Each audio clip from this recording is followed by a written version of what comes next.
Daugelis kauniečių šiandien nustebo išvydę, kaip darbininkai žalia medžiaga apvynioja Aleksoto tilto didžiųjų stulpų viršų. Dauguma spėjo, jog ruošiamasi stulpus kapitališkai suremontuoti arba keisti juos puošiančią sovietinę atributiką. Penkiakampės žvaigždės ir herbus. Tokius užmojus valdžia puoselėjo Kauno miesto savivaldos 600 metų jubiliejaus proga.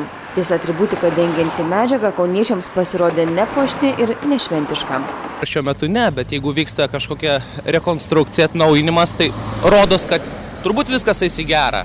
Manyčiau, kad ne labai estetiškas vaizdelis, bet vis tiek geriau. Nesimatys to, tuo labiau, kad vardų suteikimo proga, man atrodo, čia bus labai gerai. Tuo metu Aleksoto tilto stulpų aprengimą inicijavęs vicemeras Stanislavas Buškevičius kritikos dėl žalios medžiagos pernelyg nesureikšmino. Esą dabartinė stulpų išvaizda yra kiekvieno skonio reikalas. Vicemeras patikino, jog uždengti stulpus nuspręsta po to, kai nepavyko nuimti sovietinės atributikos. Reikia ir labai daug pinigų, bet tai dar ne viskas. Netgi ne piniguose esmė, pagrindinė esmė, o dėl to, kad nuiminėjant gali įgriūti tie stulpai. Taip specialistai aiškina. Tai dabar turėtų būti uždengta, o po to galvojama, kaip amžiams nuimti tos simbolius.